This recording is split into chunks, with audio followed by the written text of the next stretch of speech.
নমস্কাৰ প্ৰিয় শ্ৰোতাসকল।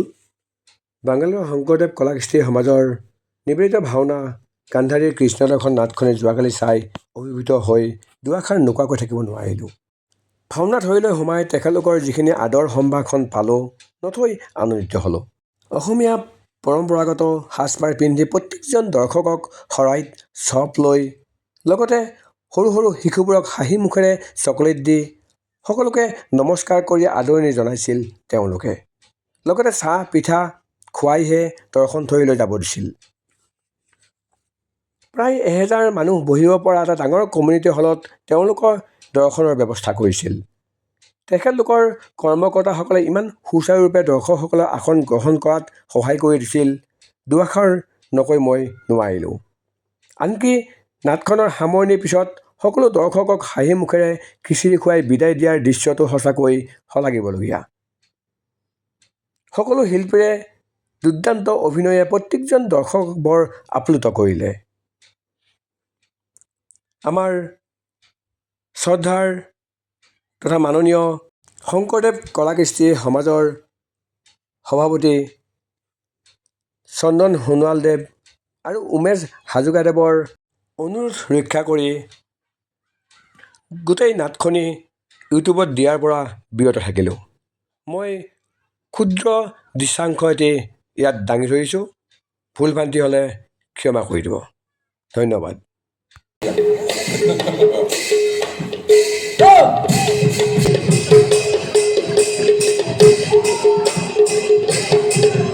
গৈছে যদিও কৰ্ণৰ ভক্তিক পাহৰি গ'লে ভুল কৰা হ'ব। এইবোৰ আমাৰ লাজ নাপায় নহয়, ভাল হৈছে। সেইবাবে নহ'ব চিন্তিত। পাপৰ প্ৰায়শ্চিত্তত দুখৰ শাস্তি আছে। তাতে তাতে বেদাৰৰ কি কথা আছে দাদা? দুৰ্যোধনৰ বাহিৰেও কোনেও ইমান দুখ বা পাপ কৰা নাই হ'ব। আমি এতিয়া আহোঁ। যোৱা ভাইহঁত, তোমালোক ক্লান্ত? ভাল দাদা। নিৰঞ্জন তুমিয়ে আদি, তুমিয়ে শেষ। এই অবুধ সন্তানক কলৈ টানি নিছা প্ৰভু? এই বীৰত্ব যাব, কঁপি উঠিব। কেনেকৈ ভাই? কোনো ক্ষত্ৰিয় বীৰে নিজৰ পৰায়ণৰ কলংক সহ্য কৰিব নোৱাৰে অৰ্জুন। মোৰ সেই একেই ধাৰণা। দাদা, তাৰ বাবে চিন্তা নাই। যদুপতি আমাৰ সহায়। যদুপতিয়ে কি কৰিব সখা? সখা তোমাৰ পৰা গান্ধী, দাদাৰ পৰা গদালৈ যুদ্ধ কৰিব পৰা শক্তি, যদুপতি কুৰুক্ষেত্ৰ ৰণত অস্ত্ৰ নধৰো বুলি শপত খাওঁনে? যদুপতি, তুমি নিৰস্ত হ'লেও তোমাৰ অনন্ত শক্তিৰ এই ঠিকনাই আমাৰ পঞ্চভ্ৰাতা আৰু সেনাদিক যথেষ্ট শক্তিশালী কৰি তুলিছে। সিমান শক্তি থকা হ'লে জৰাসন্ধৰ ভয়ত তোমালোকৰ তাক নাচাপিলোহেঁতেন। বাৰু সেইবোৰ কথা নালাগে এতিয়া। ব'লা যাওঁ শিবিৰলৈ, বৰ ভাগৰ লাগিছে। আহা যদুপতি, মই বিশ্ৰামৰ আয়োজন কৰোঁগৈ।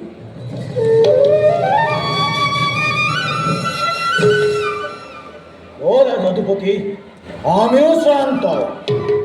ভীমাৰ্জুনে যুদ্ধ এৰি শ্ৰান্ত হোৱাৰ আৰম্ভ কৰিছে।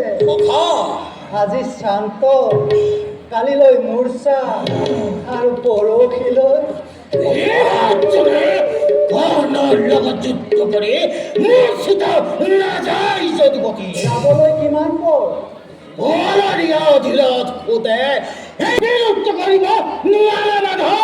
কিন্তু সেই অধীৰত সোঁত সিন্ধু পুত্ৰ জয়দ্ৰথতকৈ কোনো গুণে ক্ষীণ নহয় দাদা।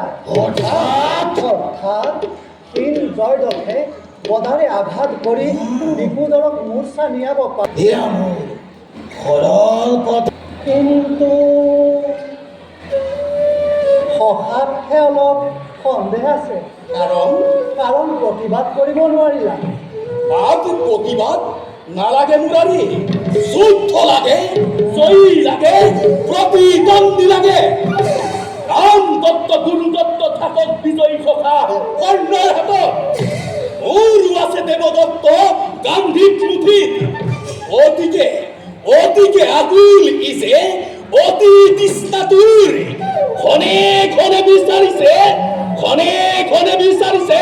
কৰ্ণৰুধিৰ হৰতি হস্তকণ্ঠ উতপ্ত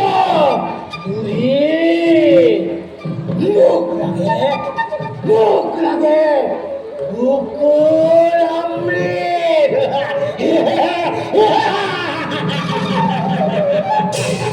কোনা পাবাৰ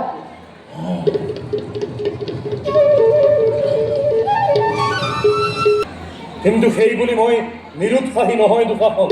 জানো অংগৰাজ আজি আজি আজি পৰাজয় হৈছে বুলি চিৰদিন নহয়, আজি সৈন্য নাশ হৈছে বুলি চিৰদিন হ'ব নোৱাৰে। জানো অংগৰাজ সেইটো পিছে হয় দাদাৰ আস্থা আপোনাৰ প্ৰতি যিমান আছিল আৰু আছে আৰু প্ৰতি সিমান নাছিল অংগৰাজ। আৰু সেই আস্থাৰ মই অপব্যৱহাৰ কৰিব খোজা নাই দুঃশাসন। জানো অংগৰাজ আজি আজি হাৰিছো সেই বুলি চিৰদিন নাহাৰো। আজি শত্ৰু নাশ হৈছে সৈন্য, কিন্তু চিৰদিন নহয়। পাণ্ডৱৰ লগত কৌৰৱ হাৰিবলৈ হ'লে আমাৰ জন্ম ধাৰণ কৰা মিছা হ'ব অংগৰাজ। সত্য কথা। বীৰ বুলি ক্ষত্ৰিয় বুলি পৰিচয় দিয়াৰ কোনো মূল্য নাথাকিব।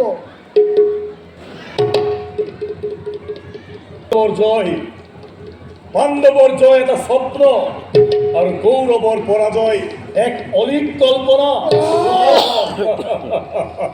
যিদিনা কুৰুক্ষেত্ৰত পঞ্চপাণ্ডৱৰ মৃতদেহৰ ওপৰত শিয়াল শগুনে বহি পিণ্ড টনা আজোৰা কৰিব, সেইদিনা আমাৰ কিমান আনন্দ হ'ব অংগৰাজ। আৰু সেই শুভ দিনলৈ আৰু বেছি দিন নাই। সেই দিন আহি আছে দুঃশাসন, সেই দিন আহি আছে। আহিবই লাগিব। দুৰ্যোধন দুঃশাসনৰ গদা আৰু কৰ্ণৰ মহাৰথী ধনু আৰু মামা শকুনিৰ মন্ত্ৰণা সামান্য কথা নহয় অংগৰাজ। সঁচা কথা। বাৰু আপুনি অলপ অপেক্ষা কৰক, এই সংবাদ মই দাদাক জনাব। কৃষ্ণ, হ'ব পাৰা তুমি নৰৰূপী ভগৱান, কিন্তু সেই বুলি পাৰ্থৰ মৃত্যুত বাধা দিলে নহ'ব। পাৰ্থক তুমি ৰাখিব নোৱাৰিবা কৃষ্ণ। আহা কথা। অংগাধিপতি পাণ্ডৱৰ পৰাজয় বাৰ্তা শুনি সুখী হলো মই। তিৰস্কাৰ নকৰিবা কথা। তিৰস্কাৰ কৰা নাই, তোমাৰ গুণানুকীৰ্তন কৰিছে। গুৰুপতি, জন ধাৰণ কৰিবলৈ লাজ পায় অংগৰাজ। গুৰুপতি, এই আজি কেনে ব্যৱহাৰ? কৌৰৱৰ সেনাপতি মহাৰথী কৰ্ণৰ যোগ্য ব্যৱহাৰ। সখা, এই কৰ্ণক আৰু অধৈৰ্য নকৰিবা, কৰ্ণক তুমি ক্ষিপ্ত নকৰিবা সদা। ভকুতি দেখুৱাবলৈ তুমি কি মোক নাৰী জ্ঞান কৰিছা?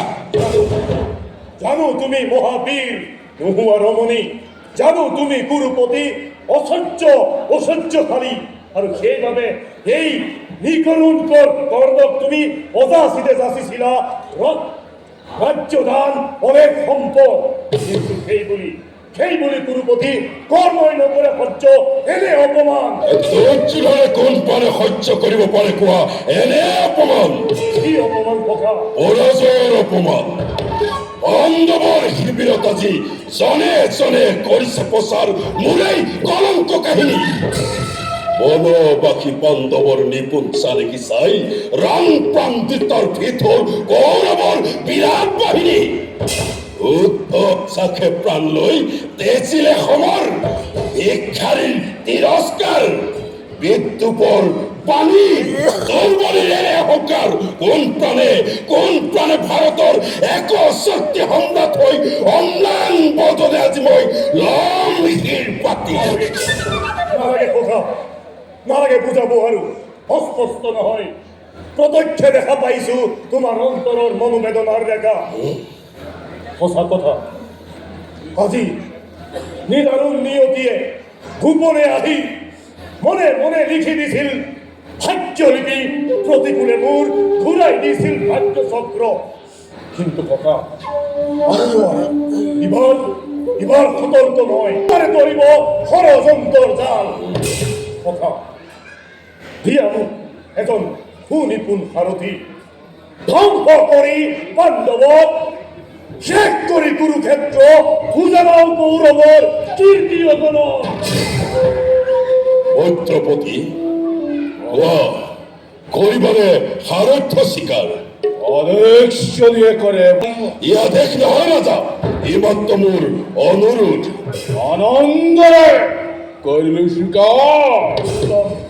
উত্তম হইল গুরুপতি, জুয়া বিশ্রাম করা আপন কক্ষ, যুদ্ধর কথা ভাবি মস্তিষ্ক উদ্ভ্রান্ত করি না লাগে কথা বহারু বিনিদ্র রজনী।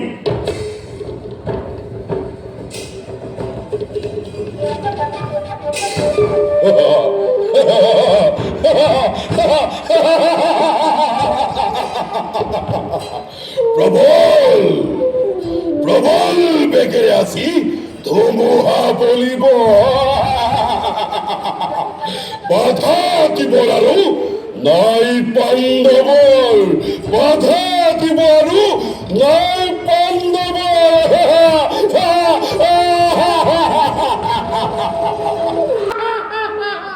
বাধা দিবৰ শক্তি আছে বুলি জানিলে কি কৰিবা দুৰ্যোধন, কি কৰিবা? চকুৰ আগতে দেখিছা ভীষ্ম গৈছে, দুৰ্ণ গৈছে, কৰ্ণ বিভংগে পলাইছে, আৰু এতিয়া কৈছা বাধা দিবৰ শক্তি নাই, অন্ধ। এতিয়াও বিশ্বাস আছে পাণ্ডৱক পৰাস্ত কৰিম, এতিয়াও বিশ্বাস আছে কুৰুক্ষেত্ৰত বিজয় ধ্বজা উৰুৱাম।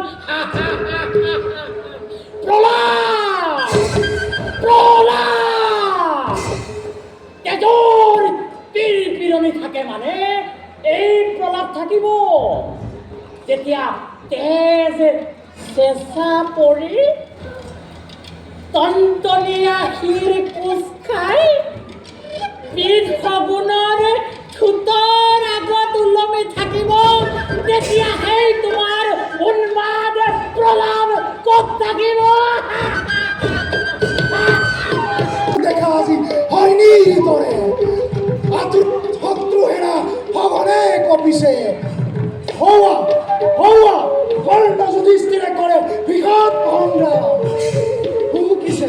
হুকিছে যুধিষ্ঠিৰ, অংগৰাজ অংগৰাজ হত্যা কৰা, হত্যা কৰা, দয়া নাই ক্ষমা নাই আজি ধৰ্মৰাজ বুলি। দয়া নাই, ক্ষমা নাই, কোনেও কাকো আজি ক্ষমা কৰিব নোৱাৰে। স্বৰ্গৰ দেৱতা কিন্নৰ মধ্য মানৱ দুঃশাসনে কৈছে শুনা, হত্যা কৰা, হত্যা কৰা। আৰু ময়ো কওঁ ভাগিন বুলি, গুৰুৰাজ বুলি দয়া নাই, বান্ধৱ গ্ৰহণ কৰা গান্ধীধাৰী ক'ত সেই ধনঞ্জয়? তোমাক এইদৰে নিসহায় অৱস্থাত এৰি ক'ত পলাল সেই মাতৃত্ব নয়? আৰু প্ৰাণকৰ্তা বুলি যাৰ শৰণ পখিলা ক'ত ক'ত সেই কূটনীতিবিদ কলীয়া কৃষ্ণ? এৰি দে হেনো ৰাধাৰ নন্দন। আজি আজি পুনৰ বাজুজিটোক মৃত্যুদণ্ড দি উপহাৰ। ধৰ্মৰাজ শুনা, বুদ্ধিশূন্য মতিশূন্য মোহে বিধাতা। শুনা ধৰ্মৰাজ, আনন্দেৰে দিলো মুক্তিদান। ইচ্ছা কৰা হলে ৰাখিব পাৰিলোহেঁতেন তোমাক বন্দী কৰি কৌৰৱৰ লৌহ কাৰাগাৰত, কিন্তু নকৰো, কাৰণ কৰ্ণই কেতিয়াও ভংগ নকৰে কোনো প্ৰতিজ্ঞা। শুনা ধৰ্মৰাজ, তুমি মোৰ প্ৰতিদ্বন্দ্বী নাছিলা কদাপি। পাৰ্থক উদ্দেশ্য কৰি চলিছিল ৰথ মোৰ, তুমি আহি আগুৱালা মোৰ ৰথৰ পথ। তোমাৰ বাবেই নহলে নহলে নোপোৱা তুমি এনে তিৰস্কাৰ যোৱা ধৰ্মৰাজ দিলো তোমাক মুক্তিদান